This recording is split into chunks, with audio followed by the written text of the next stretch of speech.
A lot of people open a Social Security statement, look at the number, and feel a little sick. They worked for decades, they paid into the system year after year.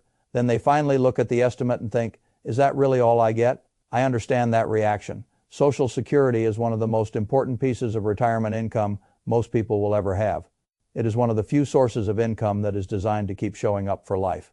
And it comes with inflation adjustments that makes it far more valuable than many people realize. So when the estimate looks smaller than you hoped, the right response is not panic. The right response is to ask a better question. Can this number still be improved? In many cases, yes, there are several ways to increase your Social Security benefit, but before you can use any of them intelligently, you need to understand how the calculation actually works. Most people never take that step. They hear fragments, claim late, work longer, check spousal benefits, review your record, but they do not really understand the engine underneath the advice. I have always liked understanding the engine. Once you understand the engine, confusion starts to go away. And once confusion goes away, fear usually follows it out the door. That matters here. Because even a modest increase in a monthly Social Security check can add up to a very large amount of money across a long retirement. So let me start where the government starts. The Social Security Administration keeps a record of the wages you earned in every year you worked and paid Social Security taxes. That is the base material for the entire calculation. But it does not count every dollar without limit. There is a cap on the amount of earnings that are subject to Social Security tax and that count toward the formula. In 2026, that cap is $184,500. In 2025, it was $176,100. If you earn more than the cap in a given year, the excess does not help your Social Security benefit. That surprises some people. They assume higher income always produces a higher eventual check. It does, but only up to the annual limit. Above that, the system stops counting. After the government gathers your earnings record, it does something else that many people never hear about. It adjusts your older earnings for wage inflation in plain English. It tries to make older wages comparable to modern wages. A paycheck from decades ago carried much more purchasing power than the same raw dollar amount today. So the system indexes those older earnings upward. That is important because it means your early career is not judged in stale nominal dollars. Those earnings are translated into a more current wage standard, but there is an important nuance. Your earnings are only indexed through age 60. Earnings after age 60 are counted at face value with no inflation indexing. That does not mean later earnings are useless. Far from it. If those later earnings are high enough, they can still replace weaker years in your record and improve the calculation. They just do not get that extra indexing boost. Then comes the next major step. The government takes your 35 highest earning years, not your 35 most recent years, not 35 consecutive years, your 35 highest years. That detail matters enormously. If you worked more than 35 years, some weaker years get dropped. That can help. If you work fewer than 35 years, the formula plugs in zeros for the missing years. Those zeros are not a harmless technicality. They drag down the average. And when the average comes down, the future benefit comes down with it. A lot of people do not appreciate how damaging those 0 years can be. If you took time out of the workforce, started a business and paid yourself almost nothing for a while, stayed home for several years, or simply do not yet have 35 years of covered earnings, the formula quietly reflects that. It does not care about your intentions. It just averages what is there. And if nothing is there, it uses zero. Once the 35 highest years are selected, the government adds them up and divides by 420. That is 35 years times 12 months. The result is called your average indexed monthly earnings. That number is not your Social Security check. It is the number used to produce your Social Security check. From there, the Social Security formula applies a progressive benefit structure using what are called bend points. This is one of the most important parts of the whole system. Lower levels of average earnings are replaced at a much higher percentage than higher levels of average earnings. For 2025, the first bend point is $1,226 and the second bend point is $7,391. The formula replaces 90% of the first portion of your average indexed monthly earnings, 32% of the next portion, and 15% of the amount above the second bend point. That is why Social Security replaces a larger percentage of income for lower earners than it does for higher earners. It is a progressive system by design. After that formula is applied, you get what is called your primary insurance amount. That is basically your benefit at full retirement age. For many people, full retirement age is 67, though it depends on birth year. Then there is one more major lever, and this is the lever most people at least vaguely know about. If you claim before full retirement age, your benefit is permanently reduced. If you claim at 62, the reduction can be about 30% relative to full retirement age. If you delay after full retirement age, your benefit rises by roughly 8% per year until age 70. After age 70, there is no further reward for waiting. Now you can see the architecture clearly. Your Social Security benefit is driven by how much you earned, how many years you worked, how strong those 35 best years were, and when you claim, once you understand that, the main ways to increase your benefit stop looking mysterious. The first and most powerful lever for many people is delaying the claim. This is not theory, it is math. Suppose your full retirement age benefit is $2,500 a month. If you claim early at 62, that benefit might fall to about $1,750. If you delay to 70, that same benefit might rise to around $3,100. That is a spread of roughly $1,350 a month between claiming early and waiting. And that is before later cost of living adjustments build on top of the larger base amount.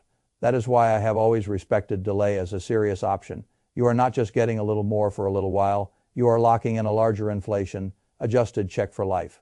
In a world where predictable lifetime income is scarce, that matters. Now, I also want to be honest, delaying is not automatically right for everyone.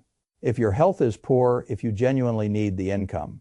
Now, if family circumstances are unusual, or if bridging the gap would put too much strain on the rest of your retirement plan, claiming earlier can be rational. This is not about ideology, it is about fit. But if you are reasonably healthy and have other resources to carry you for a few years, delaying Social Security is often one of the cleanest ways to increase guaranteed income in retirement. The second lever is much less glamorous, but in my experience, the boring levers are often the ones that pay. Work at least 35 years. Since the formula uses 35 years, every missing year becomes a zero, and every 0 year dilutes the average. So if you only have 30 years of covered earnings, 5 0 years are sitting in the calculation, pulling the entire result downward. That can hurt more than people expect. If you are in your late 50s or early 60s and you still have fewer than 35 years on the record, adding a few real earning years can improve the formula. Meaningfully replacing a zero with an actual year of income is often much more valuable than people assume. Of course, context still matters. If you are married and your own benefit is likely to be lower than a spousal benefit you may later qualify for, then forcing yourself to work a few more years just to slightly improve your own record may not be the best trade. But as a general rule, fewer than 35 years is a weakness in the formula. And one obvious way to address a weakness is to remove it. The third lever is to increase earnings during the years that still count.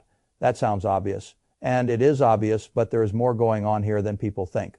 If your current earnings are higher than some of the weaker years already in your 35-year history, then those stronger current years can replace weaker old years. That pushes your average indexed monthly earnings higher, and that in turn can push your future benefit higher. Suppose one of the weaker years in your record is effectively worth about $30,000, and now you are earning $90,000 or $100,000. A new strong year can push out that older weak year. One year may not transform your life, but several stronger years late in a career can create a noticeable difference in the monthly check. This point matters even for people who already have more than 35 years on the books. Once you are above 35 years, the question becomes whether the new year is stronger than one of the years currently sitting in your top 35. If it is, it helps. If it is not, it does very little. The wage cap still matters here. Income above the annual limit does not help the formula, but many people are nowhere near the cap for them. A few stronger late carriers can still be very useful. The fourth lever is coordinating benefits with a spouse. A lot of people make Social Security decisions as if they are single even when they are married. That is a mistake for a married household. Value is often created through coordination, not through two isolated decisions made separately.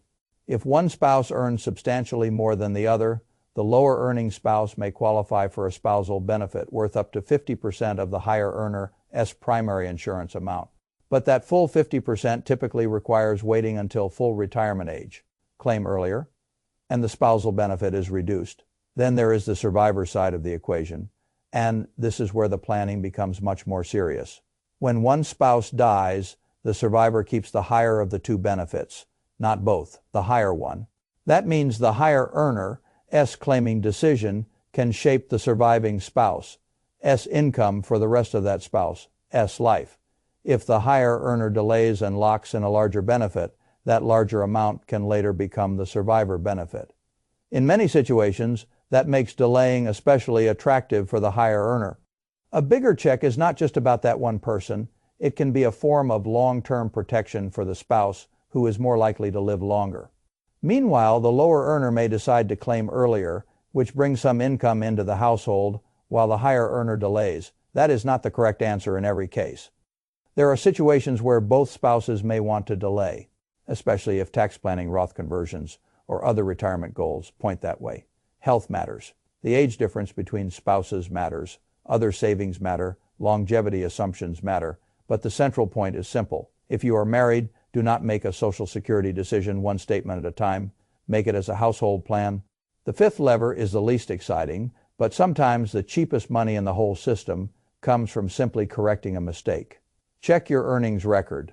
The Social Security Administration manages vast amounts of data, and vast systems sometimes get things wrong.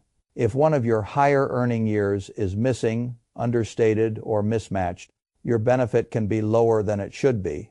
And if you never look, you may never know. That is not just a theoretical possibility. Wage reporting errors do happen. A missing or incorrect year can reduce your benefit for life, so it is worth going to the Social Security Administration website, setting up an account, reviewing your earnings record, and spot checking anything that looks suspicious. If a year appears materially wrong, compare it against tax returns, W-2s, or other records. The farther back you go, the more annoying it can be to fix documentation matters. But if a correction raises your benefit, even modestly, that correction can keep paying you every month for the rest of your life. That is a very good reward for a small amount of effort. Now I want to step back for a moment because none of these strategies exist in a vacuum. Your Social Security decision is part of a much larger retirement plan. Taxes matter, investment balances matter, health matters. Whether you are married matters, whether you are trying to do Roth conversions matters, whether you need the income now matters, your longevity matters, your spending needs matter. This is why I do not like slogans in retirement planning. Always claim at 62, always delay to 70. The government is cheating you if you wait. Only fools claim early. That sort of talk is usually too simplistic to be useful.